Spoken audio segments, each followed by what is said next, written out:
Hey, and we are live. Hello. Okay, there. Hello. No, just keep doing the song. That's good. Oh, okay. So that's what my everyone intro. wants. That's your. Yeah. Because we don't have the cool intro that Will the Beast has. No. Yeah, but in your defense, I feel like they always switch up. Like, oh shoot, we hit the wrong one of the same one. They have intros for all of us. You know, They there's do. like 5 different ones. They've got enough And to share. To be fair, like Ryan, you're not really in the intro. Or the outro. Yeah. No, I am nowhere. we've had guests that have hopped on the show one time that are on. They're just using all the guests to give it like more street cred, which is understandable, I suppose. Well, hi. For anybody who doesn't know what's going on, this is Comic Talk Live. This is a short panel. For anyone who doesn't know what's going on, we're here with you. We barely know what's going on. We never know. I just woke up. You know, I just stumbled out of bed and almost broke my leg, and here I am. So that's fun. We're going to talk about this week's comics. I didn't almost break my leg. I'm just being weird. Sure.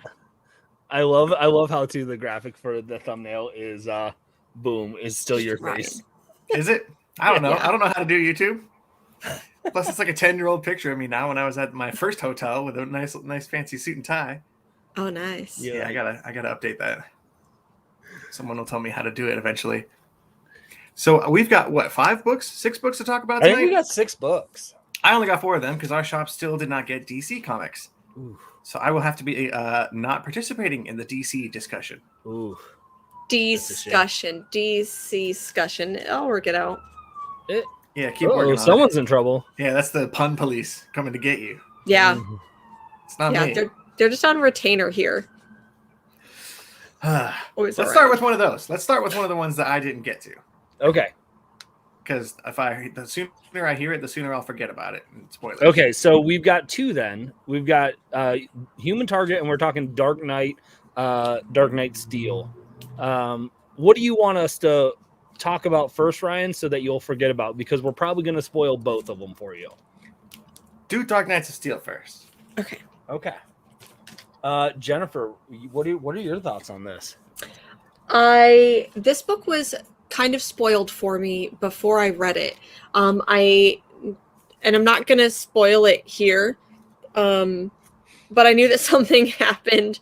And so I was just kind of like waiting for it to happen while reading it. But I knew that it was a really good book. Like that was what I had heard about this book, is that it was really, really good. But then something happens, and I mean, kind of spoiler alert, someone does die. I guess we think so. But I thought it was really interesting. I am almost, for a second while reading this, I almost got tired because it's another, like, it's all the fun, zany characters that you know, but in a different world. And so I'm like, at this point, I'm almost kind of tired of it. But once again, Tom Taylor freaking kills it.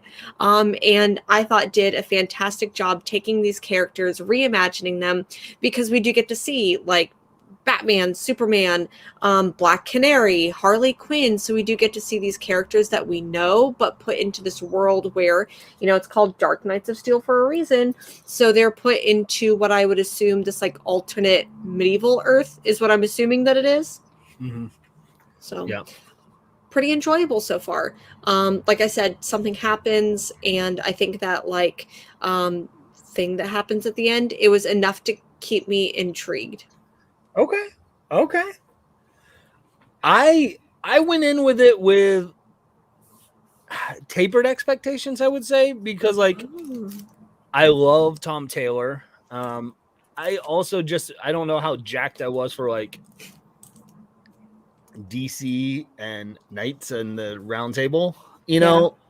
So it is 100%. It is a DC Elseworlds book from like when they used to have that old Elseworlds label where it was like, you know, I remember one when I was a kid where it was like Batman and Joker. They were like pirates, and you know, like, and it's fun.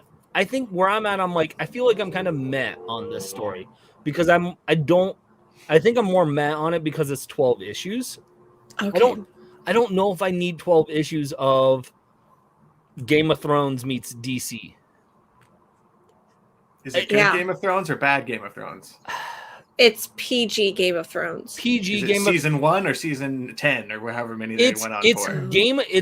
It's PG Game of Thrones, but it's trying to use Game of Thrones like twists and turns, I think, to try and but like without like the incest. Yeah. Oh well, Ryan's like, well, that's it. I'm out. Yeah. that's the only reason I was into Game of Thrones anyway. Again, it's fine. I'm gonna pick it up and I'm gonna read issue 2 because and Tom Taylor I trust, right? Like, I think he does a good job. I just don't know how much I'm gonna be able to invest in a story of Batman in a suit of armor as a knight, like, and Superman and this kind of kingdom. It is DC in a Game of Thrones world, and I just don't know how much I'm into that. For that, I'd rather have give me a good fantasy book.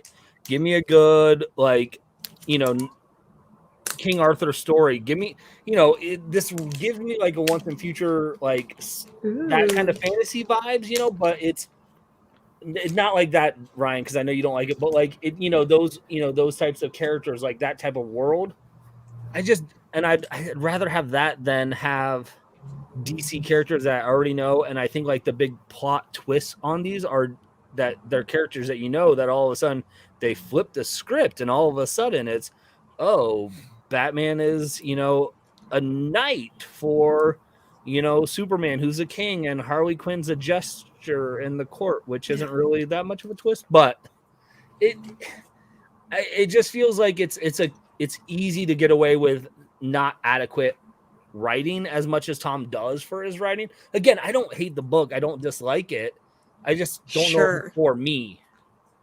Here's somebody who does dislike it. John's little rant on this comic is literally the only context I've had for this book until right now. So it just, I don't, but I agree with John on most of the stuff. Like the couple things were like there were a couple parts where he was like hung up on, and I was like, it's fine because it's an Elseworld book. Like, I'm okay with where they took certain liberties and where they went on certain routes because that's what it is. It's an Elseworld book. But I would much rather give me more in-depth characters where I'm invested in the characters that then you flip the script a little bit rather than, oh, here's Batman that but now we're going to make this twist happen. And you go, oh, like, that's a big reveal because it's Batman or it's Superman or Black Arrow or Green Arrow, whoever does it. Give me something. I guess I just want something a little deeper in the comic. And I guess that's not too much to ask because it's Tom Taylor. Tom Taylor, I think, writes really well. And so I'm not giving up on the book. I'm going to give it a couple issues like I do to see if it, is what I want in a book. I have a feeling that I'm probably going to sit back, but. Have either of you read this? I did not. No. This is like my go-to fantasy comic. Like, this is how it should be done. This was 12 issues, I believe. Mm-hmm. This is how it should be done. So maybe I'll compare Dark Knights of Steel to The Last God, but this book is fantastic. I was just about to say, have either of you read Marvel 1602? Mm-mm. Okay, so it's almost the same thing, but with Marvel, and it's written by Neil Gaiman, and it's kind of the same thing where it takes all of these characters that you're familiar with, but then like drops them into this medieval world. I do think that this one is going to be maybe less fantasy and less supernatural. Where that one, it felt a pinch more supernatural, but I trust Tom Taylor enough with this where I am going to go ahead and get the second issue. Yeah, and that's where I'm at. I trust Tom Taylor that I'm going to say, okay, let's see, is there more to it than just are you going to have more to it after one issue than it's just the weird twist that you're doing on DC characters? Mm-hmm. Yeah. And it also reminds me, like, I feel like maybe 10 years ago, like everything had a steampunk version of its thing. This almost feels like that, where it's just like, do a character, but make it steampunk. That's almost what this feels like. And I was definitely one of those like steampunk kids. So there's like a part of me that I don't know, dogging on myself there. Most surprising thing I've heard today. I guess I could say that. Yeah. What is a steampunk kid? What did you go to school? Was your backpack like just letting out jets of steam? Yes. A bunch of gears on it? No, this was after high school, Okay. Where I was a steampunk kid, but it was like I wanted to, I mean, So it just cool feels lore. like that. Yeah, it's fun, but there's so many questions. I'm still excited as hell to read this book. Like the fact that it says it's apparently less supernatural and more like grounded fantasy is my thing. So far, yeah, it doesn't feel fantasy, like really like high fantasy, I would guess. Good, because the dragons were like the worst part about Game of Thrones. What? Yeah, give me all the backstabbing politics and schemes and. No, give me the dragons. No. I want the magic. I want the lore of all of it. I'm so pumped for the new dragon. I forget what it's called, but it's like, Dragon Game of Thrones. Yeah. You scared Greg. I like both, so I can't split the difference between you two. I like the dragons, but I also really like the politics of Game of Thrones. So I like the politics too, but I'm just saying, like, the dragons are part of the politics. Sure, that's fair. We'll allow it. We'll allow it. We'll allow it. I'll allow this comment. That sums it up very well. Are we doing news this week, or are we just doing You can. books? I don't know. I didn't prepare. What? I didn't prepare in any way. I didn't prepare any news. I barely know how to set up a live stream. Okay. We're lucky News. this worked. Biggest news Before for we me. do news, Okay. did Harry just say he liked the Martin Lawrence Black Knight movie? Why am I not? I assume that's what he means. Because I don't think there's any other one. So, all right, go ahead. News. Sorry. News. Unless that was the news. That was the news. No, I'm just kidding. Biggest news for me. That makes me so excited, and I feel like I willed this into existence. So for those of you who have heard of it, I talk about Dune a lot, so it only took 11 minutes, almost 12 minutes for me to start talking about Dune. But back in the 70s, Alejandro Jodorowsky, this wacky-ass director, wanted to make a Dune movie. Did not. For very many reasons, didn't get to make it, so he started making comics. One of the comics that he made was called The Inkle with Moebius, John Gerard Moebius, and it's being made into a movie, y'all. And you know who's writing and directing it? The guy my from boy, Dune? my boy Taika Waititi. Ooh. Jason Momoa. And let's get Jason Momoa in it, for sure. But Taika Waititi's writing and directing it, and I literally squealed when I found out this news. I'm really, really excited. I love Taika Waititi. I love The Inkle. I love Jodorowsky. I love Moebius. So really, really excited. Nice. Do either of you even know what I'm talking about? I saw the article. I don't know. I didn't know what the book was. So I was just kind of indifferent when I saw it because I didn't know anything about it. Every time I see the title of that book, I think it's called The Incel, which would probably be a less interesting comic. I feel like that's maybe like still interesting. I feel like that's actually like the subtext of most comics. It's like either daddy issues or a dude's not getting laid, and those are like literally the whole reason why Thanos and Infinity Gauntlet Death wouldn't put out. Thanos didn't get laid, so that's why we have Infinity Gauntlet. So it's either to kill everybody now. Daddy issues or incels. So it's a totally different thing. Incal. The Inkle. I guess. Inkle. Yeah, Inkle. That's Don't worry. Don't waste your time telling Ryan how to pronounce it. He will forget within 2 minutes. That's okay. I already forgot. From now until the movie actually comes out, I will talk about it every show. I'm sure. And then a bunch afterwards too. Yeah. It's true. So, well, we got our first book out of the way. We've got news. Ryan, let's talk about a book you are on. Let's do it. Let's talk about Me You Love in the Dark. Let's bust this one out. Yeah. I am excited to talk about this book. Talk about it. Greg is not on this book, I don't think. This is the only one I'm not on, but I'm intrigued because of some panels you sent me. Correct. Did you read any of this comic, Greg? You read this? I read issue 1, and I was so just meh on it that I didn't even follow through with my. I felt like nothing happened in issue 1 that I'm like, I don't want to hang around enough. There wasn't enough that intrigued me in issue 1 that I kept. But now you're dropping like, Love Actually quotes on me, and I'm like, oh shoot, now I got to read this. Yeah, the John movies, like we discussed. Yeah, the John movies. Right. The Love Actually About Time, and I was kind of meh on this book too. I didn't hate it at all. I like it, but it wasn't like my favorite comic. And then this issue happened, and it like really cranks the story up into like a whole different direction. And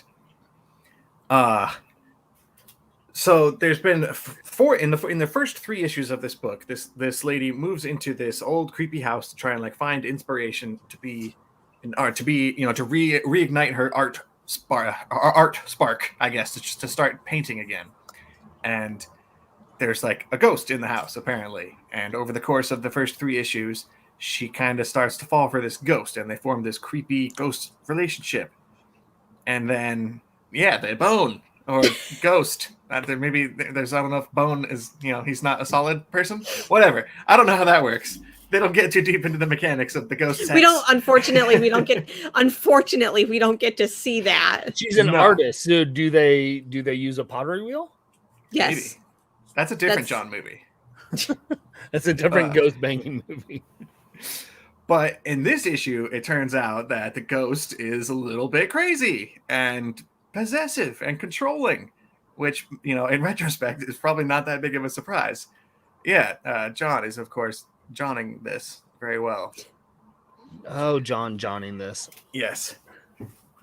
It took a turn, and it became a story about like an abusive, controlling relationship, and it gets a little scary at times. And there's only 1 issue left, and I don't know. This does a good job of setting the stage for a disgusting, kind of scary conclusion. Yeah. All of that I 100% agree with. I remember reading the first issue and I'm like, I like this. I feel like I trust this story enough to go to the next issue. And I did. And then it was like, okay, this for being a 5-issue series, this series is going pretty freaking slow. I feel like I'm like calling it. And then issue 3, we really see the ghost and the artist like form that relationship, and they seal the deal. And then in this issue, it's like all of the other bullshit that comes with relationships, or maybe lack of relationship or lack of a communication in relationship, where this person who has been inside this house and like become cozy just starts hating the ghost and starts, just not wanting to communicate. And but the ghost is also like, you can't leave the house, like, and so you can tell that they start hating each other. One of the things, but anyways, I feel like this is also sparking the artist relationship, as any like maybe big emotional thing might do to an artist.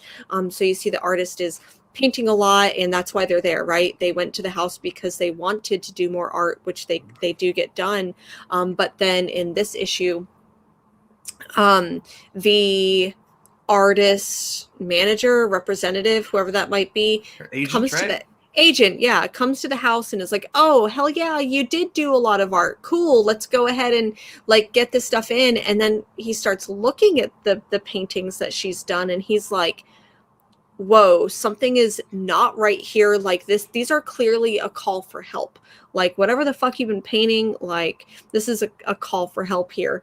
And one of the things that I wish that they had done is we don't actually get to see any of the paintings. Like we know that whatever I don't like, I wanted a clue. So I don't know if maybe in the next issue, since it's the last one, maybe we'll get to see what's, like what did she paint that was so disturbing, because he sees these paintings and he's like, whoa, you got a lot of paintings, this is awesome, oh my god, these paintings are so disturbing, you need to get the fuck out of here immediately. And the ghost won't let her. So it goes awry. I'm assuming she just painted the ghost itself, because it's a scary looking creature and it's got all kinds of eyes and arms, and like it doesn't look like anything you can really comprehend. And just to an outsider just coming in off the street looking at a whole bunch of paintings of this thing, it would probably be like, oh, you got enough for like 10 shows here or something, is what he said, and like you need some help. And that whole sequence I just loved, because it was filled with so much tension. You can see like the ghost kind of lurking behind him and like blocking doorways, and like, and she sees, like, he doesn't see the ghost, but then she does, and she's like, yo, you need to get out of the house. Like, and she can't tell him why he needs to get out of the house, but she's like, you need to leave. get out of here. I'm sorry. Like, I'm busy. Get out of here. And like, there's that panel where you see behind him, like you said, like the ghost with all the eyes. It gets weird. Yeah. I'm like I said before, I didn't hate this book at all. I don't love it. It's not anywhere near my favorite, but this issue really kind of just stepped on the gas in like the best possible way. Mm-hmm. And it definitely like leapfrogged up a few spots in my, non-existent ranking of my entire pull list. Yeah. So it sounds okay that I missed. I read issue 1. I stopped because if I pick up the trade and I enjoy it, fine. If not, no harm, no foul. Yeah, and hopefully with Image, they go back to their like $9.99 trades. Like, I think this would be fantastic if they did a $9.99 trade, but who knows? This will be a solid trade for sure. Mm-hmm. Yeah. Unless they completely bungle the last issue, but we'll see. Yeah. Bungle, who knows? If they put the word bungle in it, that'll be the bungle. Or will be the win. Ooh. Well, since Jennifer brought news, I'm going to bring news then. So, news! Thumbs is going to be made into a TV live action movie for Image, first TV company that Todd McFarlane's doing. These are 2 comics I don't know. I know. Thumbs was a comic by Image, 2019, I believe. It was a 5-issue arc. What's his face? Sean Lewis, who is now doing stuff for, I think, DC. He's on one of the DC titles. He's also on another. He's doing some Spawn stuff now too. And then the art is done by Hayden Sherman. Yeah. Yep. And blanking on what he's doing now, but it just is the art threw me off at first, but once I got into it, it fit the story very well. It was very similar to like Batman Long Halloween, where like the art was off-putting for me at first. Tim Sale's art was, but it fit with the story that Sean was taking it in and direction. So, but it's going to be Todd McFarlane has apparently now a live action TV company or a TV company that are making live action movie or TV shows, and this is the first one they're going to adapt, and I'm so stoked. There you go. I figured out how to make you big screen. Excellent. So yeah, the artwork I agree is a little bit off-putting because it is like majority grayscale, but then you do get like little pops of color there. Mm-hmm. And the story is, I would say, very Ready Player One-ish, where it's about a young kid in this world where a game has taken over, or like computer simulation has maybe taken over. Whoa, now you're big, dude. Not what I wanted, but let's agree that it's it's the best. This book is really, really fun, and what does it say here? It says a devastating look at what happens when people like Mark Zuckerberg, Jeff Bezos, and Elon Musk, fuck those guys, are given unchecked power over the technology that's come to rule our lives. So you know that I love it if it trashes those douchebags. I'm gonna get 7 thumbs down now. Yeah. You already got 7 thumbs down because I hopped on your show. So that's how it works. It's really good. Now. It is. It's really good. Yeah. So it's like gamer thumbs. Yes. Okay. Mm-hmm. Yes. If you're talking like the Gerard Butler movie gamer, not that gamer. No, I know it existed, but I forgot it existed until right now. And now you remember it. I'm sorry. Yeah, thanks. That's what Have I seen any movie with Gerard Butler in it? That's a good question. Yeah, you have. Have I? You had to. I don't know. I haven't seen 300, and I can't think anything else he's done. Law-abiding citizen with Jamie Foxx. Ooh, that's a good one. You should watch it. I should probably. I think you should. I liked it. Some people might not, but I liked it. So, something to think about. So, well, what's our next book then? What's next?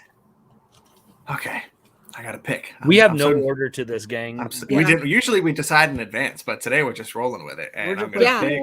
Normally it's because we have adult supervision. Because normally, like Will and Sean are like, "What books are we on? Right, what guys, order are we on?" They're the glue. Like, we'll just talk. Yeah, they're the glue of this whole organization. They really are. Yeah. What do we want to talk about? Ooh, silver coin. Nice. Oh, snap. I was supposed to get that one and I didn't read it. I said I was on it, and I'm not. Wow. You lied I to fucked us. up. Might fuck this whole thing up. Wow. Good thing that I wasn't on it, and then I was at the store. I was like, I'll pick it up because it's a one. Like I can do that with this. So I picked it up. So I guess Ryan and we can talk about this. I'm so glad this book is back. I missed it. I missed it a lot, and I didn't realize how much I missed it until I read this book. It's good to have. Maybe because I don't read Ice Cream Man in trade. Okay. Like, I don't get that, like, just one shot, just horror itch scratched. But this book does it for me. And especially with Silver Coin, I remember the first 5 issues, there were a lot of good ones and a lot of not so good ones. Somehow there were a lot of different stories in only 5 issues, but some of them I liked more than others. But this one I definitely put in the plus category. What was it about? What was this issue? Because each one is different, featuring the silver coin. So what was this silver coin about? So you have a kid who goes to the arcade, and he's playing like a Mortal Kombat Street Fighter style game, and he's getting picked on because he's getting destroyed because he always keeps picking this loser of a character to play with. And he runs out of money. The mall cop's trying to kick him out because he doesn't have money. And he goes to the fountain, the wishing fountain, and he steals a quarter so he can play the game. And what coin do you think he stole? Was it silver? It was a silver coin. Blah, blah, blah. And oh, man, oh, man. Oh, Ryan, I'll let you take it away from there. I hope eventually, one day, this is no connection at all. I guess it kind of does. But I hope one day we see one of the issues end with somebody throwing the coin into the fountain. You know, I like when the pieces fit together. Oh, did they not do? I assumed that's probably what happened in issue 5 because I felt like in issue 1 they threw away the coin in the Rock Club file and someone fire and someone picked it up, and so I just assumed that was going to be the story for issue 2. No, at least not with issue 5 because issue 5 was like 1800s or 1700s or something. Unless it's a very old mall. Don't think that's it. But the kid plays this fighting game with the cursed coin, and it reminds me a lot of the first issue where he just kind of like gets so involved in the task that he's doing with the coin that he ends up like completely getting sucked into it and actually killing people with this machine and like playing at this arcade game longer than he is even capable of and longer than he meant to, and it just devolves. And I don't know, it's like a simple concept, and you think, I'm surprised I didn't think of this premise very early on with this comic. Like, if there's a comic about a cursed coin, then like, of course, what happens if somebody uses that coin in an arcade game? Like, that's and Scott makes a point in the chat, like, it's funny that it took this long to get there. Yeah. Did you spot some of the Easter eggs that were in the book? The nail biter on the cover. On the cover. I liked that one. Still have to read that book though. One of the fighters in the book is Spawn. Mm-hmm. You can on the video game you can play as Spawn. I'll make you big. There we go. Well, I don't know if I can show the Spawn. Can I show the Spawn? Like for copyright reasons? No, for just like spoiler reasons. Yeah. Oh, I was like, is there nudity involved with this? No. Spawn nudity. There, I'll show. There you go. Wow. I was thinking of the player select screen right at the beginning. You get to see all the different fighters. Oh, well, never mind. Oh, yeah, you see Spawn. Hold that up for me while I got you big, because I think there's some people in there. Department of Truth? Correct. She's in there. And I know the one on the far left, the one that the person has selected already, is the killer from the one where the previous silver coin issue when they were all at camp. Oh, see, I didn't know that, so I didn't get that one. And I feel like there's got to be some other ones in that picture too. Like I think that's the nail biter guy up there. Oh yeah, that is nail biter. Anyone else? Can anyone else tell us who the other characters are?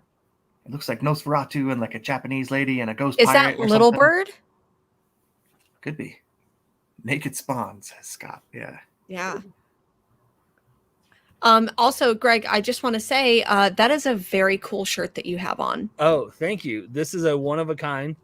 It is the first and only official Yara Floor fan club t-shirt. It was designed by my co-president, Mars. And when she knew we were meeting up at the con, she said, I had to get a shirt for you and make it. And then she got super jealous when she made it and said she has to make herself a Yara Floor fan club shirt. And hopefully we'll maybe do some Yara Floor fan club stuff here again soon, because we need to.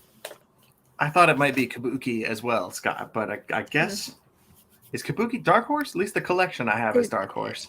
It went from back and forth, like Image, Dark Horse, like self-published Dark Horse, and then now it's Image. I think that they recently did like a 25th year anniversary, and I think it's officially Image now.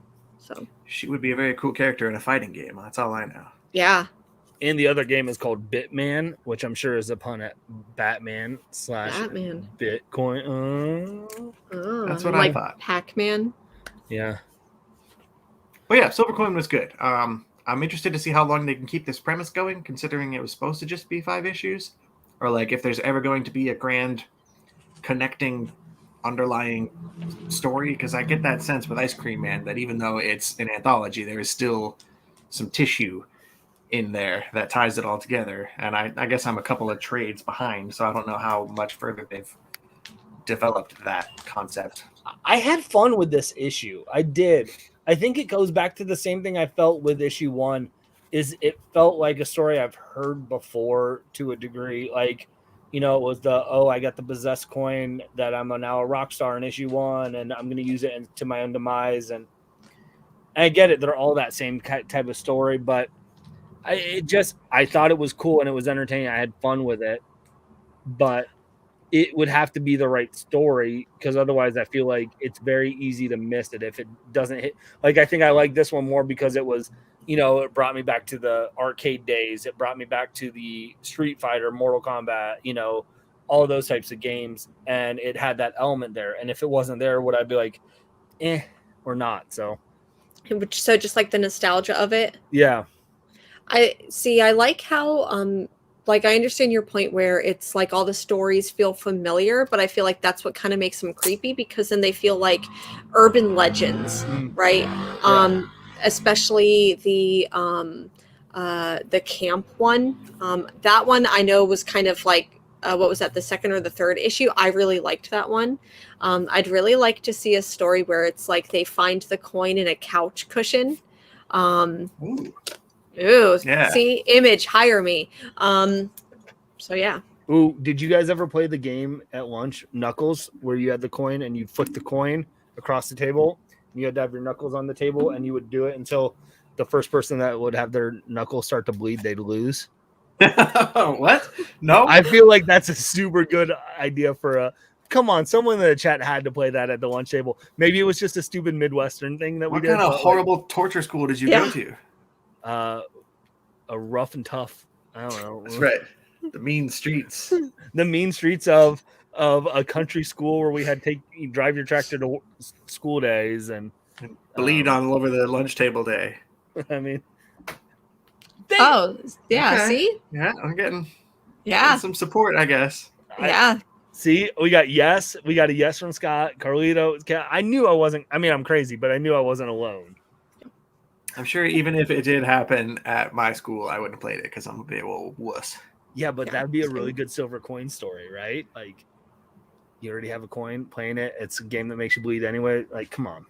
It writes itself. That's already the horror story. Yeah, like, I don't think it doesn't really need much. That was it. Bloody Knuckles. That was it. Bloody Knuckles. Wow. Yep. I think it's us country folk that had nothing better to do with our lives. We're so bored that we're like, oh, what do we do? I don't know. Let's see how fast we can slide nickels across the table to injure our friends. First one who starts bleeding is out. Just how can we make our friends bleed at school? Yeah, that's the game. That's how we do it. What's the other DC book you guys are doing? Do Human Target so I can be jealous. No, I was gonna say, I've got news. Oh, okay, I guess that's cool too. It's not that big. Jim Carrey was apparently is maybe slated to possibly play one of my comic book boyfriends, MODOK, which I'm really excited about. I think that he just brings so much to those characters, like in that like wacky villain type way. And even though I love Patton Oswalt as MODOK, I think that Jim Carrey would be a really good actor to play MODOK because like I had a huge crush on Jim Carrey when I was a kid, and now also as an adult, so it just really makes sense. He's got if only we could find Steve Buscemi a role in the MCU, you'd be set. Jim Carrey could do like the voice and just put Steve Buscemi in a little chair. And, oh my god, I would need to have that entire theater by myself. So good. So good. Okay. Human Target. Jim Carrey, though. Yeah, exactly. Moving on. I like this one a lot. I feel like I liked it, but I need someone to explain it to me, please. Okay.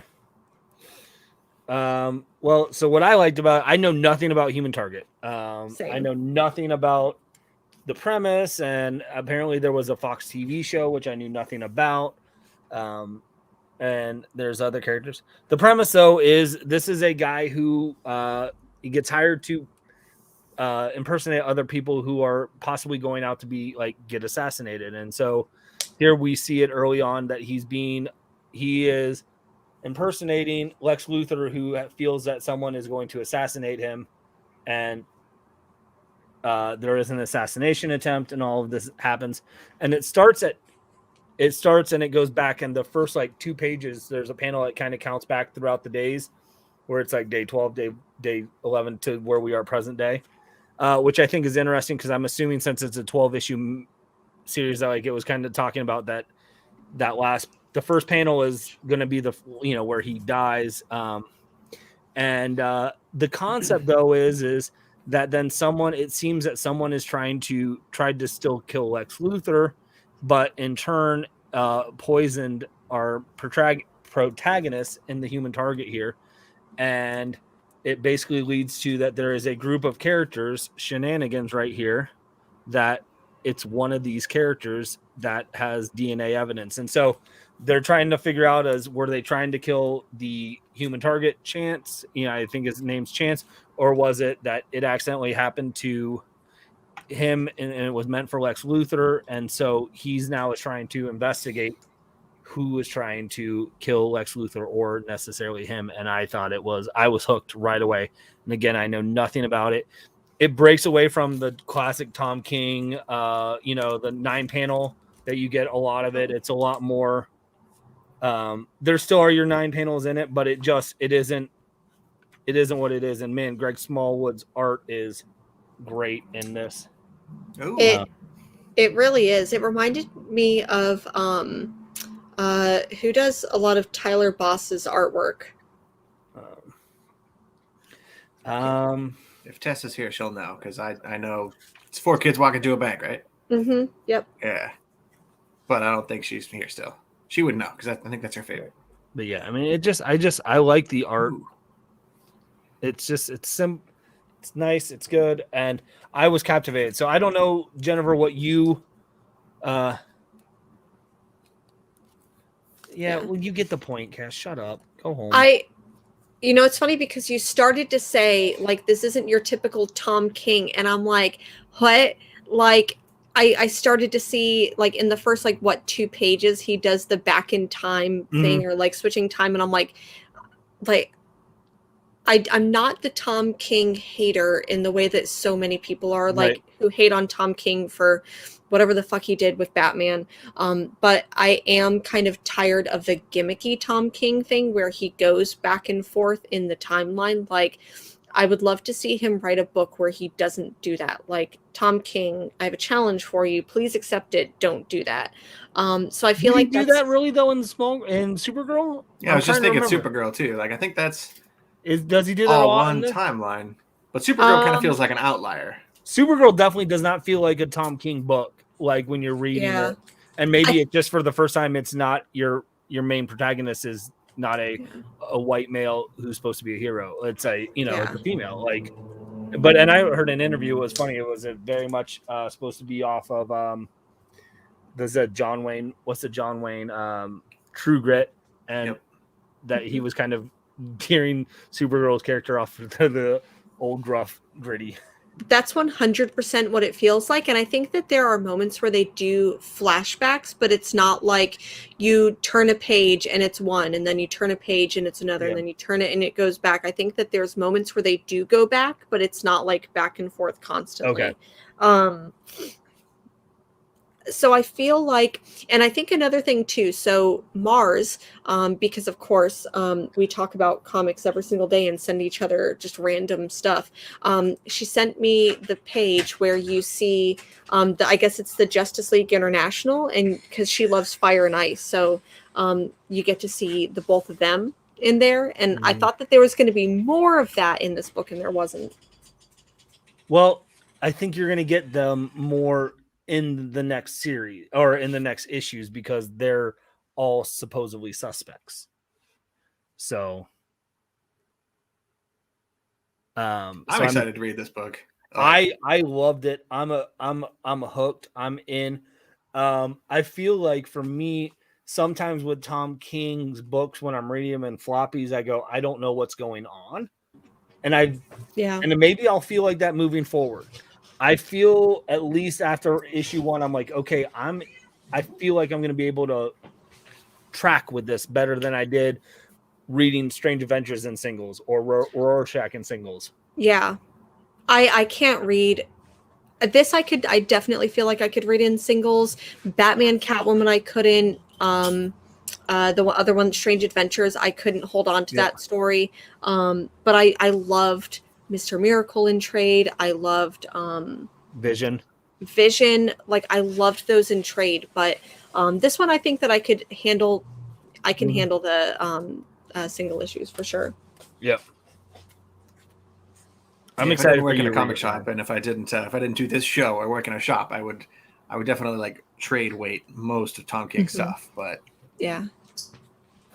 Can't do it. Get this one, Ryan. Don't do it.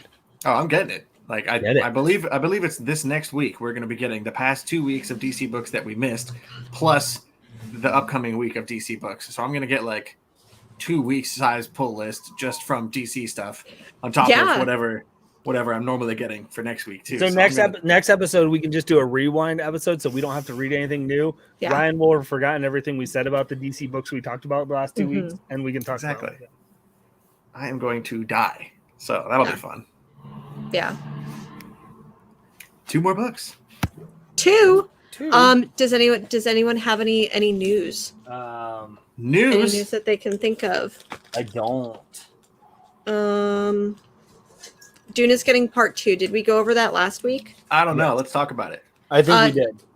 Oh, well, Dune is getting a part 2. Me watching it 100 times on HBO Max worked. Yes, because we talked about it. We challenged. You said you watched it. You probably watched it 18 times because you had it streaming. Yeah. At least twice a All day. At least twice. Yeah. Today I only watched it once. Background. It wasn't just background. It was correct. Yeah. Like legitimately, today I only watched Dune once because I put on I Think You Should Leave, because that's another show that I have watched 100 times and I love it. That's also not just a background show. I was watching that before we went live today too. Yeah. Just in case. I don't know just in case but just in case. Yeah. Just in case we decide to just randomly talk about that at the end of our episode, because we all like that show a lot. A lot. And nobody in the chat watches it, I'm sure. Nobody knows anything. We're just better than everybody Which is else. why, like, probably the Instagram story that we posted today, people are like, what is, like, that makes... Like, what is going on? So good. I got a few responses to that, but none of them were like, I love that show. Good job. Yeah, most were like, I think I got like a one fire emoji, right? Like, and a laughing face. Up. Joel gave me a clap, so I feel like that would, like, Joel would be one that would watch that and appreciate it. So we can only hope. So that's everyone's assignment. Everyone in the chat, please go watch I Think You Should Leave, because it is such an underrated show, and I need a season 3. It really is. And it's so quick. You can watch it in like a day. Yeah. Like literally. And then I mean, it was funny. I hadn't seen it yet. Jennifer and Ryan were all on it. And then, like, I started to watch it. My wife comes downstairs and she's like, what the heck are you watching? Like, disgusted at first, like, what are you watching? Like, this is the stupidest thing I've ever seen in my life. 5 minutes later, she's like, I've got to go to bed. 15 minutes later, she's still watching. And like, so I'm like messaging Jennifer and Ryan the entire time, like, gang, this is where she's at now. Like, I'm giving a play-by-play of her reactions. I'm like, oh my goodness, this is her funniest. She thinks this is the funniest part. Like, it's so good. What's her favorite sketch? She really loved the khakis. She lost it during the okay. Calico Cut Pants. Yeah, the calico. Yeah. Yep. Did she give them money though? No. You gotta give. You gotta give. Right. If you're gonna use it, you gotta give. But I don't know if she used it though. She used it. She did use it. Does it work for girls? Let's wonder about that. Yeah. I don't know. But so no, we were hooked. And then I watched season 1 without her because I did the same thing Ryan did where I clicked on season 2 and I thought it was season 1 and it wasn't, but it worked out well because Jennifer sent me a gift one time where I was like, oh, I get this. And she like was like, I hope you've seen season 2 because otherwise this would be a really weird gift to get. I'm like, no, I did, luckily. Now, have either of you watched the Detroiters yet? I looked for it today. It's only on Amazon Prime. I refuse. Ooh. Yeah.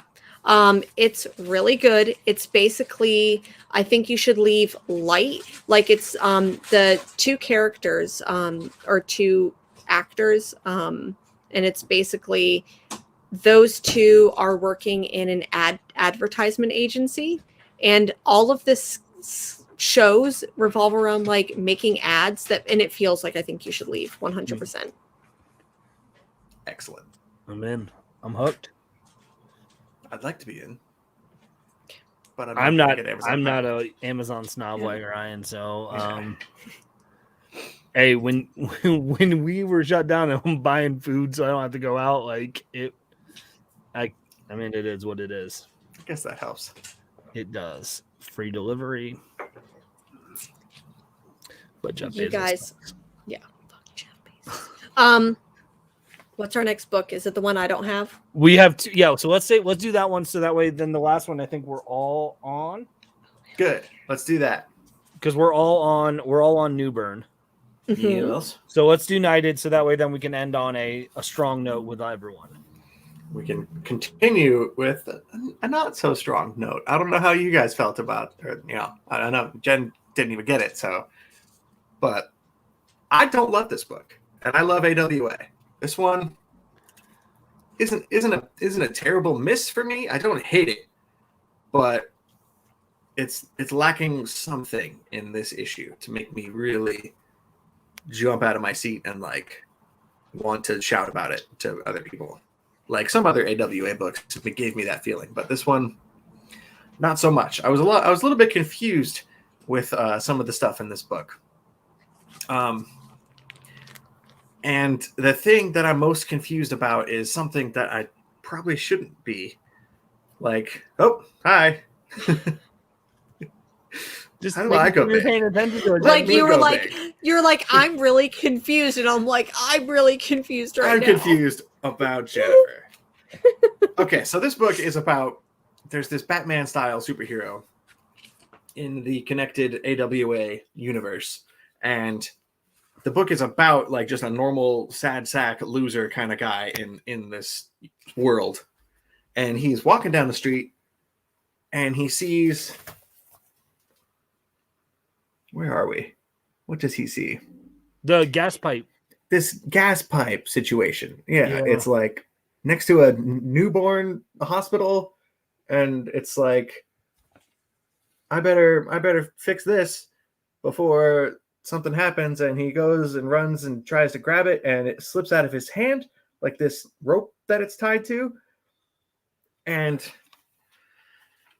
you turn the page, and it turns out it is the superhero of this book who has fallen to his death, but he was like tied off on this gas pipe, being a peeping Tom on these 4 chicks, like in these 4 separate rooms who are all taking their clothes off in front of the window separately.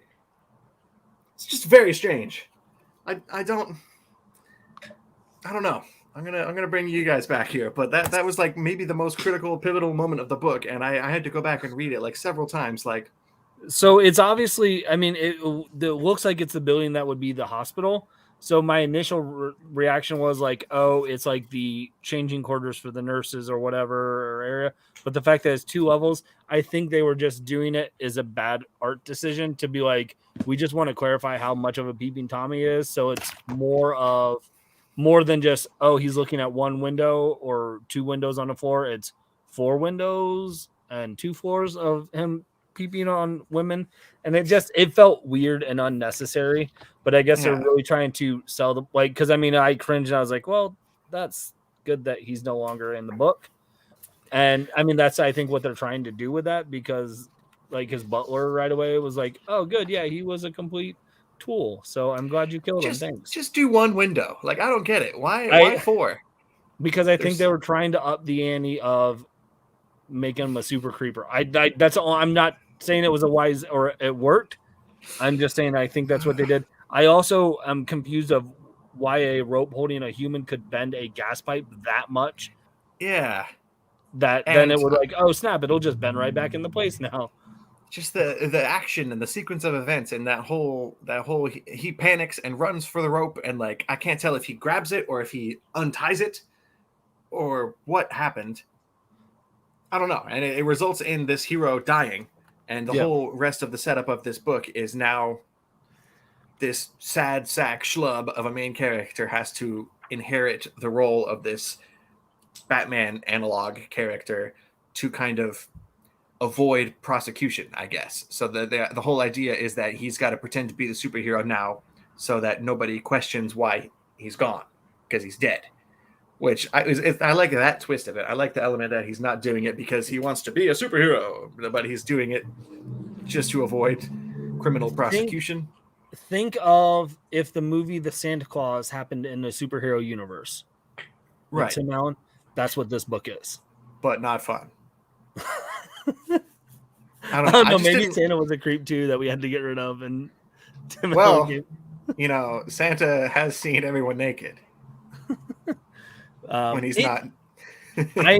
I'm guess I'm not surprised, but I know everyone knows that you and I are probably the biggest fans of AWA on here, and this is right up my alley for like a superhero book. Like I'm like, yeah, let's do this.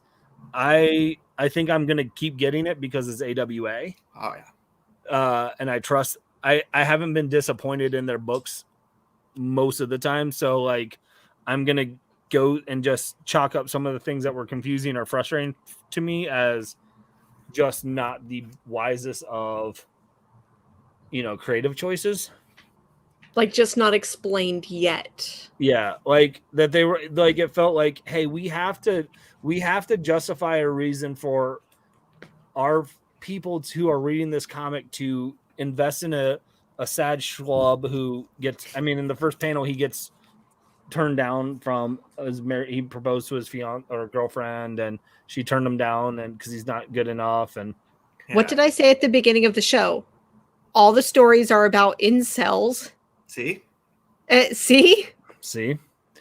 and I think they just had to quickly make us believe that this is like the character from The Boys, right? Like Homelander, like who you don't like but he's beloved by everyone else. So they have to sell it really quick that we don't like him so we can and then be invested in this new character who's taking over the role. Because let's be honest, this new character isn't Tim Allen, right? Like you needed someone. It does do a pretty good job of making you hate this character, the superhero character, the Knight, without ever seeing him. We never see him in action at all before he dies. We don't always see is him dead. We don't even see him creeping on the girls in that window. We just see him dead on the ground outside, which I think is kind of a cool touch. We, through his butler's description of him after the fact, we get to realize like, oh, he's kind of just an asshole. And like, I think it does a good job of setting the Knight up as a jerk and the main character up as a loser. And I think a lot of my personal beefs with this issue are specific issue 1 problems. And a lot of the setup had to be put out into this issue. And I think it will make Right. the following ones a lot smoother. And that's why I'm at of like, hey, I'm giving it's AWA. I'm trusting them. I'm trusting that they were trying to get some stuff to say, because I think I want to get to this point, because if we didn't get to where we're at with it, we only have 5 issues to be in this world. We need to get there quick of this guy now is a superhero. Yep. So it had to happen in this. So there had to be a lot of quick hits up. Hey, we got to make you not like this guy and like this guy. And so I'm going to assume this is the issue where the hero dies, and the next issue it's going to be him learning how to be a superhero. Right. And then there's going to be some kind of conflict he has to resolve. And like, yep. There's for the story to unfold the way it needs to unfold, this first one had to kind of come out swinging with a lot of stuff happening. What if so this is me not like obviously like not having read it. What if it's a new person each issue? Like what if it's like, because you said that the main hero dies, like what if they die in each issue? Or maybe not die, but maybe if it's like I hope not. I feel like it would be not enough. I don't know. I don't know if the Butler's a good enough character either to carry the story. Like there's not enough. I don't think there's enough supporting characters to make that happen that I'd be invested in it. Because you'd be changing the cast almost the entire time, it feels like, and it wouldn't. I don't know if it would hit. I do definitely prefer this to what any other comic would be, which would be like just the straight origin story of the knight and like the actual hero himself. Like right. This is an interesting twist on, what could be a straightforward, boring comic story. And I do like how we get to see the guy on the street doing his super tricks for money. That guy was in the Resistance, and I believe he was also in Moths. So that one guy just begging for money with his superpower is like turning into connective tissue for the AWA.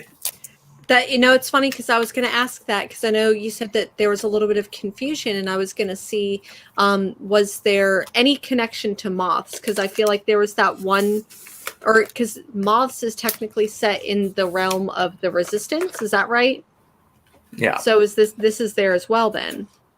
Yeah, but it's all still really so thin connections that not reading the Resistance is not a good reason to not read Moths Moths is pretty connected to the Resistance. Okay. So I'd say maybe Moths, but this one. So it's almost like Telepath isn't as connected. Right. Okay. So it's almost like the Tarantino verse, where it's like you've really got to like far stretches to like connect all of the things. Yes. Yeah, and not knowing all of the things and noticing the connections won't prevent you from having a good time. Excellent. It's kind of like, it feels like it's like those Michael Bay where like the president in The Rock is the same president in Armageddon. And people are like, oh, Armageddon and The Rock are in the same universe. And it's like, Technically, it was the same actor played the president. So yeah, must be real. But I don't have any more news. I can't think of any other news either. I don't know if the chat wants to tell us the news this time, or if you guys just want to go to the next book. I mean, we should go to the next book, and if the chat thinks of some news, they can mention it. Thank you. Yeah, you guys do something for once. Yeah, carry your weight around. Yeah. Yeah. Just kidding. You stupid chat. Oh, say chat, we love you. We love you. Most of you. Well, it's okay. We're on Ryan's channel, so if we were saying this on Will's channel, it'd be a bunch of bodybuilders who could beat us up. Yeah. Speaking of us. bodybuilders, how about this? Beef Bros. Ooh, yeah, Kickstarter. Beef Bros was a fantastic comic book that came out this last year that I the first one I backed the Kickstarter. It's basically these two bodybuilding dudes, and they like help a homeless guy, and it's wholesome, and they eat a lot of pancakes. And then now in Aubrey Sitterson, and I can't think of the artist's name, which makes me feel like a piece of dirt, but they have issue 2 coming out, and it's Beef Bros Behind Bars. Beef Bros Behind Bars. That's 4 B's, y'all. Beef Bros Behind Bars. Beef Bros Behind Bars. Looks really good. I hope that there are more pancakes. Yes. And the artist is Tyrell Cannon. Thank you. Thank you. Well done. Good job. Well, I know that because I also backed that Kickstarter, and because I remember Jennifer talking about it on this show, and I was like, "Oh my gosh, I got to do that!" And so it's a lot of fun. I backed that one, and I backed If I Only Have Eyes for You, the one from Justin Richards that's coming out, that just came out. Oh, he was the creator behind Finger Guns. Mm-hmm. But he's creating a superhero universe where they all have different superpowers, but they all have like a catch and a hitch, and like, oh, this one does this, but they're really cool, like little twists and stuff. And what I love about Justin's writing is, if you read Finger Guns, like he's very strong in the character development and deals with, emotional issues that people are really struggling with and dealing with. And I thought it was really good. But if that's piqued your interest at all, that's a little teaser for maybe an interview dropping on Monday on my channel. So that is excellent. Subtle. So well, I wasn't going to, but I just led into it. I might as well. I'm like, yeah. So you should follow. That's what you're saying. So yeah. There is news. Scott brought this up in the chat. Oh yeah. Some people from Image are unionizing. So they started this Comic Workers United, and it's so the way that Image works, like, if someone writes a book or draws a book for Image, they don't work for Image. Like, Image is publishing their work, but some of the people behind the scenes are unionizing, which is pretty cool. Have you guys heard about this? I did. I don't know enough of the details to know if that, what that all entails. So I'm happy that you're talking about it. Mm-hmm.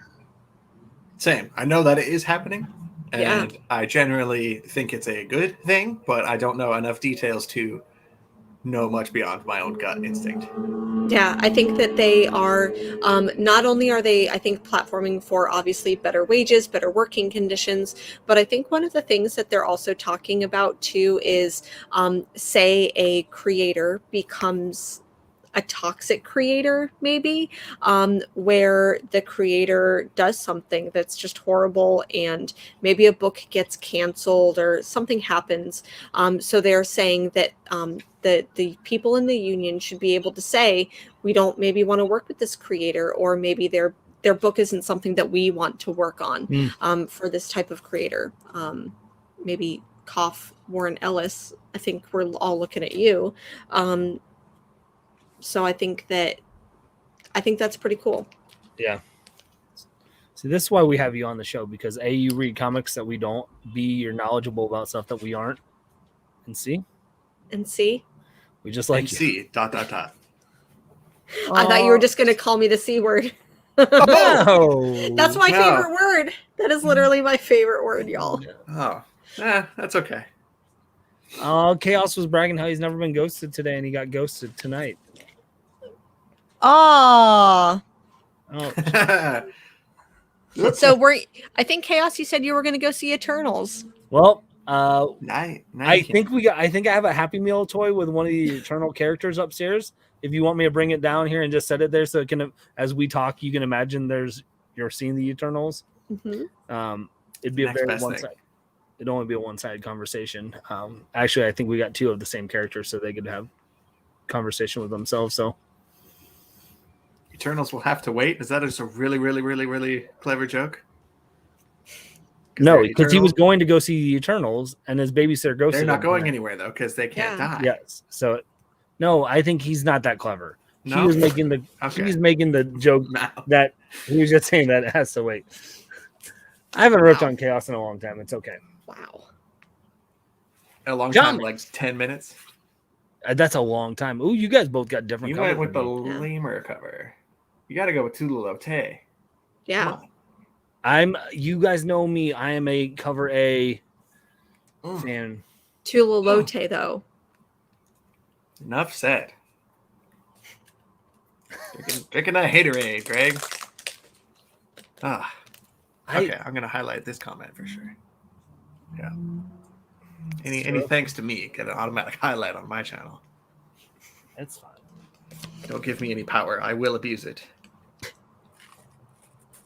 What did y'all think of this book? I loved it. I liked it a lot. It was created for me in a lab. Yeah. It has detective stuff. It has mafia stuff. It has Chip Zdarsky. So I'm good. Yeah. And I liked the art really well with this. I've been a big fan of that Texas Blood, and the art on that. So I think it fits really well with Chip's writing here on this. So now I'm gonna pull it up. Like I said, Chaos doesn't have that great of jokes. I thought it was funny. I don't know. Again, you are not the best defense when we're talking about a joke there. Just imagine you wearing that belt every day to hold your pants up like an actual belt. This is kind of humorous. I don't know. I really like. I think I am a sucker for a good detective story where I'm like, and it happened so quick in issue 1 where there's an overarching story obviously going on that has to happen, but one of the mysteries was like wrapped up right away, and I was like, I like that aspect because I'm like, oh, that was good. I'm like, ooh, what are they going to do next issue now?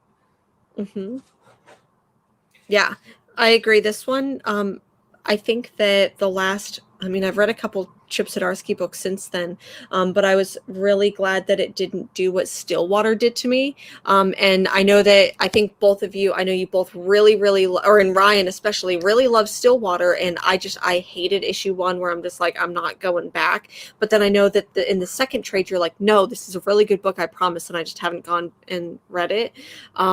But this one, there's that like twist / punch / wrap up at the end, and I'm like, wow, I really, really, really liked this book, because you go into it thinking that it's going to be a regular detective story, a regular like cop story, and then it's like, it's a cop story but with a twist, and it's like, okay, I've heard that same freaking thing 100 times, and this just did it. Like, this was really, really good. I really appreciated this book. Well, and I'm glad that it was a cop story that wasn't paranormal, like that's the twist. So like I feel like that's like we haven't just gotten a just straight good cop, detective book without like, oh, is this person a ghost? Is this person coming back from that? Like there's always just this good supernatural Asian. Asian. I did like the Good Asian, and it just dropped off for me. Like, and I really liked how they accented, like where you could see what the detective was processing and seeing. So I need to pick that up because I know I loved issue 1, and I get so many books sometimes that some fall through the cracks, and that did. That scratches my detecting sort of itch, but this book is something special because I love the mafia. It's like my first love in life, other than like video games, I guess. It goes back like organized crime, and like most of the stories that are done with organized crime and the mafia take place in the past because the RICO statutes that the government came up with to kind of like prosecute criminals just for conspiring with. So if like somebody gets arrested for doing a crime, you can use the RICO statutes to arrest anybody that is associated with them. So it suddenly became so much easier to kind of take down the mob using this new law.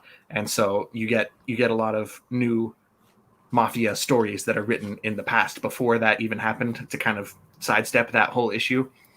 But this kind of tackles that head on by saying, to tackle that new law, the crime families kind of started working together.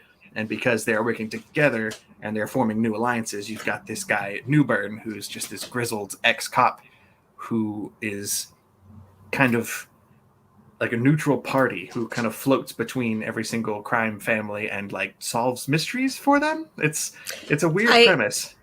I think he, like the way that it's described, which I really appreciated. He's like, it's a war and I'm floating around the battlefield, or like there's a way that it's mentioned, and it feels like poetry. Mm-hmm. I really appreciated that. I wish I could remember the exact line because I really liked the way that was put.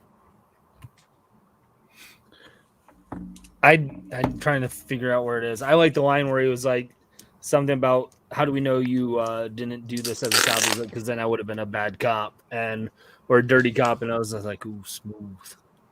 This doesn't feel like Zdarsky either, in a good way. No, yeah, like, yep. I had to remind myself that I wasn't reading an Ed Brubaker book.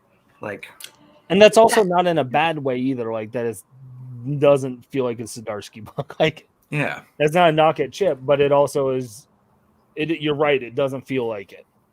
It's a good thing almost because you're just like Homeboy has a range. He can do Daredevil, he can do Stillwater, and he can do something like this. Mm-hmm.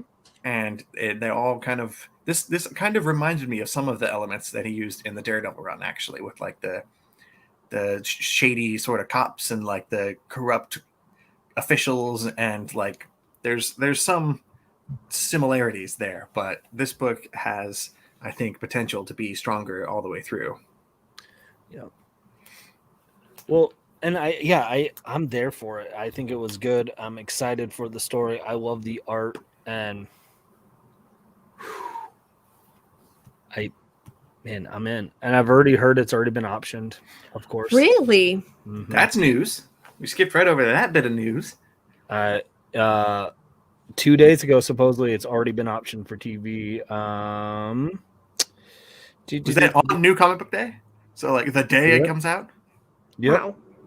Wow. That's really cool because now that I'm thinking about it, like, yes, it does remind me of Ed Brubaker, but then this could easily be like True Detective, like maybe a better version of like the second season of True Detective, which in my opinion was just awful. It wasn't that bad. I went into it hearing that it was awful, so I was expecting the worst season of TV I've ever seen in my life. But a bad season of a terrific show is still better than other shows. But yes, compared to the first and third season 2 of True Detective is an unfortunate outlier. Yeah. Sorry, I found the line in the book. So he's talking about how he like floats kind of between the like two crime families, and he says nobody touches me. That's the rule. I'm a UN inspector wandering through a war zone, and I'm like, man, it hits. It was good. Chip Zdarsky, you done good. You made up for Stillwater for me. Zdarsky, you had nothing to make up for Stillwater with me. I was going to say, when she first said that, I had the weirdest, most random impulse to just pour my bottle of water all over my own laptop just out of rage. Yeah. That wouldn't have helped anybody. No, and it's funny because I kept seeing your bottle of water, and I swore you were drinking a bottle of vodka the first time. Straight vodka. Yeah. So I needed to get through this show. I'm like, okay, all right, here we go. That's how we're doing it. Straight from the bottle. Oof. Where is it? Huh. So that's it for the books. Now we just got to figure out what our favorite art was. You guys okay with doing that for a new segment? Yeah, I would love that segment. Now I'm just really confused because I know I picked up Stillwater Trade at a con and I can't find it. And so I must not have picked it up. Oh, well. Jen probably stole it. She probably did. So excited to read it. I trashed it, actually. Like, you snuck into my house and trashed it. Why? What can we get into that real quick? Like, why you didn't like Stillwater #1?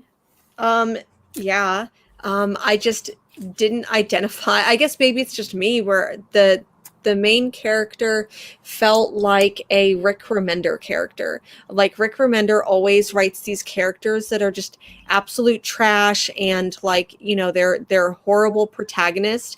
And I think that in Rick Remender's brain, when he's writing these characters, he's like, oh, they're going to be a piece of trash character, but I'm going to just give them like a redeemable arc. But I'm just like, I still just don't identify with the characters. And the main character in Stillwater is basically like complaining about how like you meet him at a bar and he's complaining because he just lost his job because it's his own fucking fault because he punched a dude at work. And he literally, like, I think the night before he went to a bar and he got trashed. No, sorry. He punched a dude, lost his job, went to a bar, punched a dude. And I'm just like, am I supposed to identify with that character? And it didn't land for me. So I'm just, that first issue, I'm like, this is dumb. That's why it works, though, because you're supposed to not like him. And the series moving forward, I don't want to say it humanizes him or completely redeems him. Yeah. But that's a very... Yep. I don't know. Yep. That's not what the comic's about. And it goes in a completely different direction. I know, but... And then I get the redeeming arc where it's like you meet a crappy character and they're supposed to have character development in that like arc, but it's not even redeeming. I don't want to say that they make him into like a shining angel of righteousness and goodness, but like it's fun to see somebody who is a scumbag. Speaking of Rick Remender, somebody who is a scumbag thrust into a confusing, scary, dangerous situation. Yeah. I don't know. Issue 1 of Stillwater is like a sore thumb. It sticks out, and it doesn't. I don't know. It doesn't do the rest of the story justice, which is not what an issue 1 should do, and it doesn't make sense. Yeah. But you literally just if I had to like write a course and like how to write comics well, I would be like, rule number 1: make your first issue good. Yeah, that's pretty much it. Yeah. Yeah. Well, I'll stick with the comic no matter what. Apparently. Insert Deep Beyond reference here. Yep, there we go. Thank you guys. Right on cue. Right on cue. Only 3 more issues left. Has it gotten any better? No, hell no. It's gotten worse. Whole way through. Why are you glutton for punishment? Because I need a complete punishment. I can't have incomplete punishment. I mean, I'm not gonna kink shame here, but like, man, it's funny though because I did the same exact thing with Mercy last year. It was like a 6-issue run, and I read the first issue, hated it. Read the second issue, hated it even more. Read the third issue, and I'm like, I still don't know what's going on, but there's only 3 issues left. Let me just do it. I can't even fucking tell you what that book was about. I hated it so much, but I read the whole damn thing, and it was stupid. No one can tell you what it's about. I got the whole thing, and I never even opened one of them, so that counts. That's even worse. And it's the same writer. Mm-hmm. So, but at least Deep Beyond, she has a co-writer. So Mercy might just be like a special kind of poop. Yeah. Who knows? Hey, it's my brother. Oh, hi, brother. I thought that was your brother's name. Hey, bro. You got in just to hear us, brother. Exactly. Oh wait. Or no, that's the song. There you go. That's the Buster. Which Blue Hey Brother do you want? Do you want the song or did you want the Buster Blue? Always Buster. Hey brother. Not the song, even though they sound similar when you do it like that. Right. It's like, does he end it on Hey Brother, or does he start to go in some twang like that's how you know. I wish I could. Can I mute other people, or can I only mute myself? You can mute me. I'm sure you can. I don't know how YouTube works. I don't know. Jennifer just leaves. She's like, "Nah, I'm out." That's normal though. It's typical. It's Jeff Bezos. Okay, so do we do favorite art first and then favorite cover? I think you can do. Excuse me. I think you can do either one. That was very Rick Sanchez of you. Listen, it's 10:30 at night here. You're going to get a burp on the live stream. I'm surprised it hasn't happened. Usually I catch it, so I usually can mute myself when you guys are talking about another book. But I don't know if I had favorite art this week. I will. I'm going to go. I've already talked about the art, Greg Smallwood and Human Target. Oh, well, yeah. I mean, I'll just say it's your favorite art of the week, too, because you would pick it. Yeah, I've seen pictures, and it makes me kind of sad that I don't have it. And just even the color schemes like that Greg does in so probably not, who's the colorist on here, because I said the color schemes, I'm like what Greg did, and I'm probably not giving credit proper where it's due. So artist it literally is just Greg Smallwood. There's no colorist, or so apparently Greg does it all. So I was right. Bam. You just like him because his name's Greg. I mean, it's a good freaking name. Let's be honest. And it just I love the art in the book. It's beautiful, it's well done. Ooh, yeah. Right? Like it's right up your alley. Like I'm reading this book and I'm going, Ryan's gonna love this. I wish DC books were there. See, Scott helped me out. He knew Greg did it all. I just wanted to make sure I gave the proper credit where it was done. Just keep this up, because if anyone comes out of context, it's gonna look, yeah. No one's going, Greg did it all. Like, oh, yeah, I did. Good? Is that a good thing? Is it a bad thing? So that's my art of the week. And cover? Did you do cover as well? Cover, I'm gonna show this, and this is for my Yara Floor representation of this is the cover B for Human Target, and it's a connecting cover, but if you'll know, this is Fire and Ice there.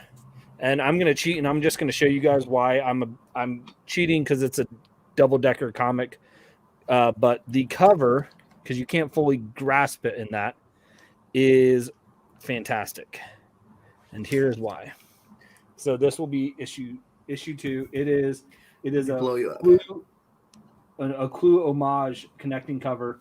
And Who done it? And those are all the characters. And you got Batman outside the house creeping like he would, like one of the characters. I love connecting covers, and I love that design. And I'm like, yep, I'm here for it. So if you guys like Clue, get those covers. So Human Target was my art cover. See, Scott, boom. I don't think I have favorite interior art from all the books I read this week. I told you it's Human Target. Right. I don't think I have one. I am either at meh or don't like the art on everything I read, which is a little bit of a bummer. Oh, that's my favorite cover, I will just go ahead and say, is this variant cover for The Rush that I grabbed. I'm gonna blow myself up here. Try to, if I hit the right button. Here it is. This is the variant cover done by Martin Simmons from Department of Truth. This is a very moody, dark kind of cover that really sets the tone with a lone figure on horseback and some creepy spiders up here in the top of the trees. Monkey spiders. It's a good book. I really enjoyed this comic, and I like the cover. I read it. I did not like it, and I couldn't get through it. I got to the part where, like, literally it's like the third page, and like it goes back and like it's writing the journal or something, and I'm like, this is way too much. So I got literally like 4 pages in and then stopped. That's fair. It sounds like it was worth it to go. Is it worth it for me to go back? I like it, but I will admit that I have a bias for horror, for period stuff. Hmm. This felt like a mishmash of a horror story with Deadwood from HBO, like in a blender, which I love. And you were, what was the other one that there was the Civil War horror book that you were a big fan of too? Two Moons. I really like that one too. One of the things that I also want to mention about The Rush is that, I guess, because it's like California Gold Rush, they go into the Yukon territory, but it also is supposed to say, so The Rush is this weird acronym. This hungry earth, so THE, reddens under snow-clad hills. So that's supposed to be the... Yeah, it's like the tagline of the comic. Like, yeah. It seems like it's trying too hard. It's a little much. I don't know. I don't like it. That tagline sounds like a title of a Panic at the Disco song. Yes. The Rush works just fine on its own. Like, you don't need to make a weird, like, government agency name out of it. Like S.H.I.E.L.D. Exactly. What does S.H.I.E.L.D. stand for? Quick, go. Next piece of news is something else.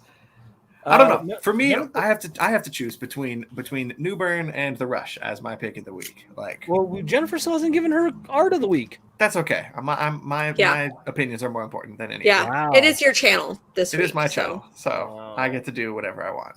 Yeah. Moving on. What do you guys think? What is Jen's art? What tell us now. Okay. So I only read 5 books. Like, it was literally like the books that I read for this and maybe like 2 or 3 others that I was really excited about. So I feel like I don't have art of the week. But I am going to, because look at me, this is my show now. I'm just going to go ahead and do all. Yeah, I'm the captain now. I'm just going to go ahead and do this. And my favorite cover of the week and my favorite book of the week, Swamp Thing. Look at Daddy Swamp Thing just sitting on his tree throne right there. Oh, was Swamp Thing this week too? Yeah. And so maybe like some other news. So yeah, we get to see Swamp Thing in a very carefully placed shadow, maybe right there, not giving us the whole tree. Yeah. The whole tree. Some good landscaping right there. Landscaping, exactly. So this was supposed to be the penultimate issue, so issue 9 out of a 10 series run. So it was announced this week that apparently it's getting bumped to a 16 issue run. So it looks like we'll get a little bit more. Yeah. So I'm really excited about that because you know that I love Swamp Thing. You know that I love Ram V. I love Ram V on Swamp Thing. So this issue, this issue, I just feel like it's doing such a good job of wrapping it up, but then I'm so glad that it's not wrapping up because so much more could be done. And it's definitely at that either like tipping point or like right before the match. Like I see the match being lit on fire, but then it's about to drop and burn everything. So I'm really... And you're going to get the other Swamp Thing book coming out. Is it this month or is it beginning of December? I think it's December. Yeah. And so then I can just go on rants like, oh my gosh, DC's just putting out that's 2 Swamp Thing books on the same day. Like, that's be original, DC. Listen, we need as many Swamp Thing books as there are Batman books right now. I am excited for that one. I'm gonna pick up the other series to see if it hooks me because I love Swamp Thing and this one just didn't hook me. I need to sit down and read it all. I'm glad that it's getting extended because the more issues in this run there are, the less important that weird little Suicide Squad detour becomes. And I don't appreciate that like almost half of the run was spent on the Suicide Squad chasing down Swampy. And it felt very out of place and like shoved in, and it took up so much of the run that like. And we didn't even get Amanda Waller. Like Amanda Waller was in there for like 2 seconds, and I'm like, okay, cool. Like I can see this either Amanda Waller Swamp Thing team up or frenemy or whatever it may be, and it didn't do either. I also saw some Swamp Thing action figures at Baltimore Comic-Con, and I was like, ooh, I need to get one because they're from the TV show. From the cartoon when I was a kid, but they were $50 for them in the box, and I just couldn't do it. There is a like a Todd McFarlane Swamp Thing toy that's coming out in I think December, and I like pre-ordered it. I'm so excited. Nice. I can't wait to forget that I got that, and then it just arrived in the mail, and you're just like see, that's a good thing to forget about. It's like mine is where I forget that I back a Kickstarter. And I'm like, oh shoot, there's $80 to just pull from my account. Yeah. Dang it. Yeah. That's why I back so many, because I'm usually like, oh yeah, cool. I can get a comic book and it's not gonna charge me right now. Done. Check. Wait, that's how Kickstarter works? Yeah. Yeah. It doesn't charge you until the end? Until the end of the Kickstarter when it's funded. So that way if it doesn't succeed, they don't pull your money and then have to send it back. I guess that makes sense. But yeah, I that's bad. But it's frustrating as all get out to me because I'll be like, we'll be budgeting, and then like all of a sudden I'll be like, oh shoot, we're lower than what we budget for. I'm like, my wife will be like, oh, Kickstarter came out, huh? I'm like, yeah. Someone stole my card. Nah, she knows. There's no hiding it. So that was your art. What was your pick of the week? Was it Swamp Thing too? Yeah, that's what I'm saying. Like I cheated because it was like I wouldn't necessarily say that it was my art of the week because I haven't read all my books yet, and like I said, nothing really like jumped out at me. The art was still fantastic in this, but definitely that Swamp Thing sitting on his swamp throne, and I'm just gonna like take a magnifying glass and be like, is it entirely shadows? Yeah, it's just it's like the second issue or the second printing of the Batman Damned book. Right. Maybe when they do the second printing of the Swamp Thing book, it'll be a little less shadowy. Heroes don't do that. That's why I'm a villain. And what was your pick of the week, Ryan? I'm just gonna say The Rush because we love Newburn, and Newburn is clear. But I really liked The Rush. I appreciated it. Yeah, and that's what I would have said. Human Target, but I praised it enough. So I'm gonna bring out one that I don't think that I completely forgotten I picked up this week, and it was My Bad from Ahoy Comics. Is that a green Donald Trump? It has a it is. He's got a beard. Yeah. So it can't be Trump. It is it's a Mark Russell book. You know I'm a Mark Russell fan. Oh man. It is a superhero, and it's this issue is like an anthology kind of. There's 3 separate stories, all kind of in the same universe, but it's hilarious. And it wasn't like a, it a lot of times I think Mark Russell's books, they, Billionaire Island or Flintstones, whatever, Snagglepuss. Not all robots. Yeah, they're very politically, or socially or whatever driven. Where this was just like, I felt like very superhero, just like funny. Like, there's the first episode, I guess. There's a superhero who has, he gets a package sent to him. And it's from a villain, and he's like, I don't want to open this up, and no one wants, his butler won't open it up. So like he calls his ward, who they must have had a falling out with at some point, and he's like, I'll come back. Like, I knew you'd be good. And he's like, I got you a package and a present, and he's like, take it home to open it. And he's like, no, I'll open it here. And like they all run. He's like, wait, did you guys think this was a bomb? Is this why you guys invited me over? Like, it just is like stuff like that. Then I'm just like, okay. I'm here for it. And there's really silly ads and the classic, like, a villain trying to trap someone, and then he's like, oh, well, you're a villain that doesn't do this. Well, I'll still trap you because I can't untrap you. It just, I'm not describing it in really good at any way, but it's funny. It's worth a read. It's who drew it? It is drawn by, great question. It is someone named Greg. Probably. It is drawn by Joe Ozarko or Peter Krause. No, Peter Krause. No, yeah, Peter Krause. Which one is it, Greg? Does it not say? Is there not a credits page? You can see where I'm kind of confused of trying to figure out. Oh, wow. Peter. It says Peter Krause, artist. Okay, but I'm just saying, like, I was looking all over, and there's Joe Ozark was an artist, and so it just. That's an Ahoy thing, though. I've noticed that too. But they have all those weird. I think for the overarching thing, it was Peter Krause. It's I saw that book, and I almost picked it up, and I'm like, nah. I didn't even see that it was Mark Russell. If I had seen that it was Mark Russell, or if it had been like on our list, I would have picked it up. Yeah. Well, I didn't have it on my list. I completely forgot. And Chaos had posted about it, and I was like, well, shoot, I got to go back and get this, because Mark is definitely one of those, like, and this proves it. I mean, it's a book that most people didn't pick up, and I loved it. I still think like Human Target was my pick of the week, but I just praised it so much. So is Chaos the one who posted the ads?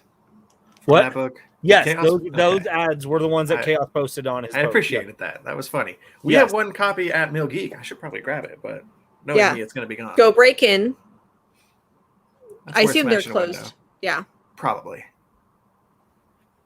Who knows? Are there any late night comic shops? There should be. I don't know. I don't know if that'd really be wise. Any comic shop.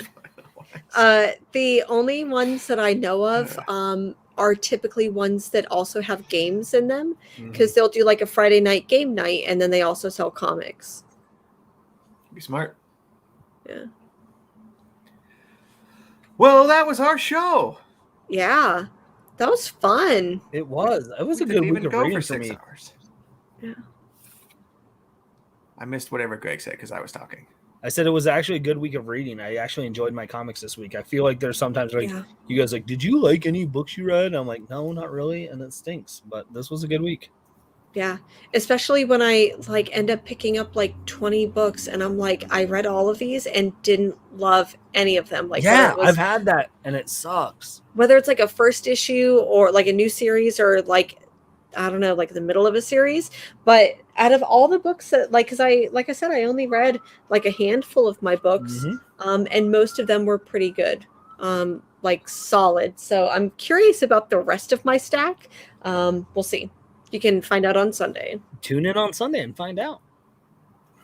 Yeah, I've still got a solid stack of stuff to read from this week. A little bit of stuff from last week. I'm trying to get through it all before my deluge of DC comes in. Deluge. That's fun to say. I'm scared but excited for it. As you should be. What are you gonna read? Are you a read a book that you are most excited for first, or do you put that at the bottom of the pile? I put it somewhere in the middle. I like to start with the one I'm like least excited for, because I agree. Because if I go for the books that I really, really like, or that I know that I'm gonna like, I feel like I end up disappointed, and then I end up like I know I'm not gonna read the rest of the books because like all the serotonin has been taken, and so I'm like, I don't know. I should probably flip how I do that, but I read exactly the ones that I'm like, I can't wait to read this. I'm reading it. Unless it's like Nice House on the Lake. That one I can't really help but read first. But like, or unless it's Deep Beyond. I can't read that first either, even though it's my least favorite book I have. Like I can't start with that because I'll just get sick. Because it's your favorite. You know you like it. Yeah. Mm-hmm. You put it at the top of your stack. You read it first, and then you put it at the bottom when you're done, and you're like, I'm gonna read it again. I gotta make a little sandwich. Yep. Get a nice hardcover of it eventually too. Put up here. Yeah. Ooh. Slipcover case and all the trades. Ice Cream Man is getting a hardcover though. Yeah, it is the sprinkle edition or something like that. I'm excited for that. Ooh, it's a cupcake edition. Isn't that it's a sprinkled edition or something? Well, but isn't there a cupcake over out west called Sprinkles? I have no clue what you're talking. You sound like a crazy person. There's a cupcake shop, I swear, called Sprinkles out, and maybe it's too LA for you. Maybe. Yeah, maybe. I've got like cookie dough cafe and shit. What? Like it sells cookie doughs. Yeah. Cookie dough ice cream. I guess I just don't know cool things. There's probably that stuff in Seattle, and I'm just not aware of it. I'm sure there are those things in Seattle. Yeah. But Seattle seems like a very hip, trendy city. I would go towards a place like that, but then the first Taco Bell I drove past, I would just be like, I'm going to go here instead, and then go because it's close. I was thinking about Taco Bell tonight for dinner. I might treat myself to some Taco Bell.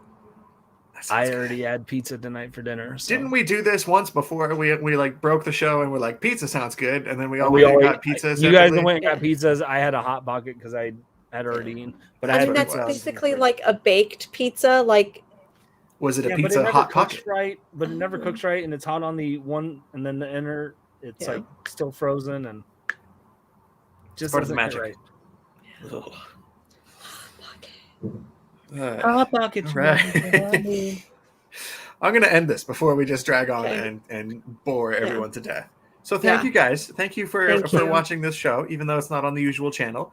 I assume it will be on the usual channel next week, perhaps, if Will and Sean deem themselves worthy of joining us for the show they created in the first place. Like, we clearly need adult supervision. Like, this is what happens when we're just like, what are rambling about cupcakes and Hot Pockets at this point. So we need the strong arms to keep us on track.